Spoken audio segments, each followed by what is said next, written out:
వీక్షకులకి నమస్సులు. ఎందరో భోజన ప్రియులకు నోరూరించే గోదావరి రొయ్యలు, మునక్కాడల కూర చేద్దాం. ముఖ్యంగా ఈ కూర తయారు చేయడానికి గోదావరి రొయ్యలు, తాజా మునక్కాడలు ఉపయోగిస్తే గనుక ఆహా! ఏమి రుచి అనాల్సిందే. మరి ఇంకెందుకు ఆలస్యం, ఈ కూర ఎలా తయారు చేసుకోవాలో చూసేద్దాం పదండి. ఈ కూర చేయడానికి 1 కేజీ గోదావరి రొయ్యలు తీసుకున్నాను. ముందుగా ఈ రొయ్యలను శుభ్రం చేసుకుందాము. నేను శాంపిల్‌గా ఒకటి తీసుకుని ఎలా క్లీన్ చేసుకోవాలో చూపిస్తున్నాను. రొయ్య తల భాగంలో ఉన్న వేస్ట్‌ని మొత్తం క్లీన్ చేసుకోవాలి.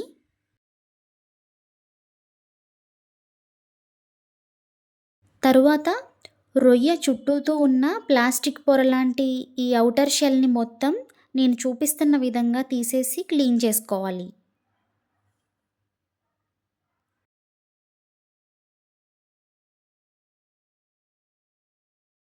అలాగే రొయ్య చివరి భాగంలో ఉన్న తోకను ఇలా ప్రెస్ చేస్తూ లాగితే బ్లాక్ కలర్‌లో ఇలా దారంలా ఉంటది. అది కూడా తీసేయాలి. అలాగే రెండో వైపు కూడా తిప్పి చూస్తే క్రింద భాగంలో కూడా బ్లాక్ లైన్ లాగా ఉంటది. దాన్ని రెండు వైపులు బయటకి తీసేసి క్లీన్ చేసుకోవాలి. ఈ విధంగా మనం తీసుకున్న రొయ్యలను అన్నిటినీ కూడా శుభ్రం చేసుకోవాలి.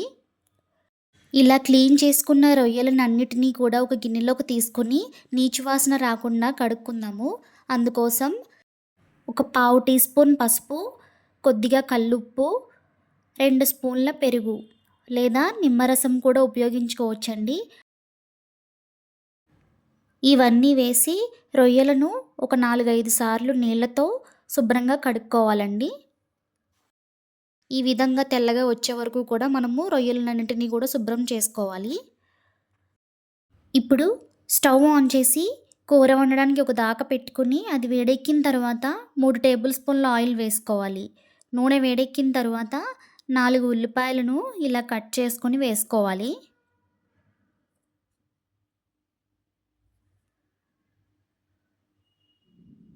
ఆ తరువాత కొద్దిగా ఉప్పు వేసుకుంటే ఉల్లిపాయల్లో ఉన్న నీరు వదిలేసి ఫాస్ట్‌గా మగ్గుతాయి.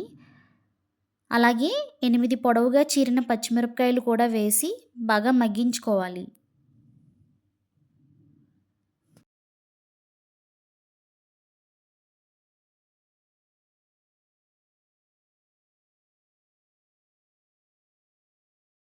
ఉల్లిపాయలు, పచ్చిమిరపకాయలు బాగా మగ్గిన తరువాత ముందుగా శుభ్రం చేసి పక్కకు పెట్టుకున్న రొయ్యలను కూడా వేసేసుకోవాలి.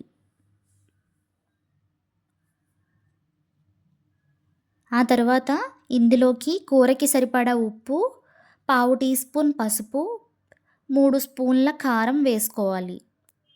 ఉప్పు మనం ఉల్లిపాయలు మగ్గడానికి ఆల్రెడీ కొంత వేసాం కాబట్టి ఇప్పుడు వేసేటప్పుడు చూసుకొని వేసుకోండి. అన్నీ వేసి నేను చూపిస్తున్న విధంగా గరిటె పెట్టకుండా కూర కదుపుకొని మూత వేసి ఒక 10 నిమిషాలు మగ్గనివ్వాలి. 10 నిమిషాల తర్వాత మూత తీసి చూసినట్లయితే రొయ్యలలో నుండి నీరు ఇలా వదులుతుందండి. ఇవి ఇలా మగ్గుతూ ఉన్నప్పుడు చిన్న గరిటె పెట్టుకొని ఒకసారి అడుగు అంటకుండా కలుపుకుందాము.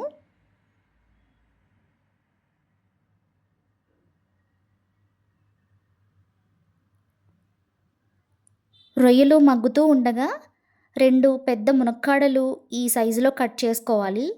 ఈ మునక్కాడలకి ఉన్న నారని మొత్తం తీసేయాలి. ఇప్పుడు ఈ కట్ చేసుకున్న మునక్కాడలను మగ్గుతున్న రొయ్యల్లోకి వేసేసుకోవాలి.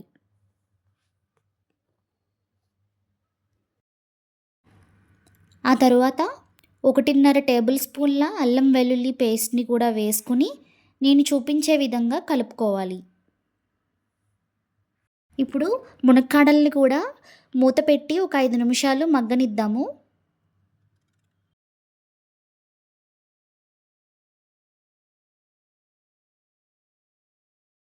రొయ్యలు, మునక్కాడలు 2 బాగా మగ్గిన తరువాత ముక్కలు మునిగే వరకు నీళ్లు పోసి ఒకసారి కదుపుకొని మూత పెట్టి కూరని ఉడికించుకోవాలి. కూర ఉడుకుతూ ఉండగా మసాలా తయారు చేసుకుందాము. అందుకోసం 2 స్పూన్ల ధనియాలు, 1 స్పూన్ జీలకర్ర, అర టీ స్పూన్ గసగసాలు, 4 లవంగాలు, చిన్న ముక్క దాల్చిన చెక్క, ఒక ఇలాచీ ఇవన్నీ మెత్తని పేస్ట్ చేసుకోవాలి. ఈ మసాలా పేస్ట్‌ని ఒక 2 స్పూన్లు తీసుకొని ఉడుకుతున్న కూరలోకి వేసుకోవాలి.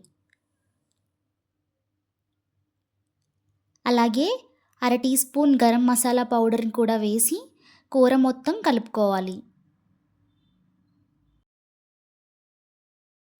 ఆ తరువాత సన్నగా తరిగిన కొత్తిమీర ఒక గుప్పెడు వేసుకొని మూత పెట్టి కూర దగ్గరికి అయ్యే వరకు అంటే నీళ్లు ఎగిరిపోయే వరకు కూడా కూరని ఉడికించుకోవాలి.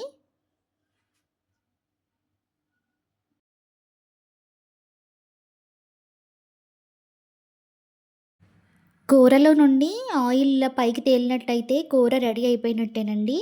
అంతేనండి, గోదావరి స్టైల్‌లో రొయ్యలు, మునక్కాడల కూర తయారైపోయింది. మీరు కూడా తప్పకుండా ఈ విధానంలో వండుకొని చూడండి. మీకు తప్పకుండా నచ్చుతుంది. ఈ వీడియో నచ్చినట్లయితే లైక్ చేసి షేర్ చేయండి. అలాగే నా ఛానల్‌ని సబ్స్క్రైబ్ చేసుకోవడం మాత్రం మర్చిపోకండి.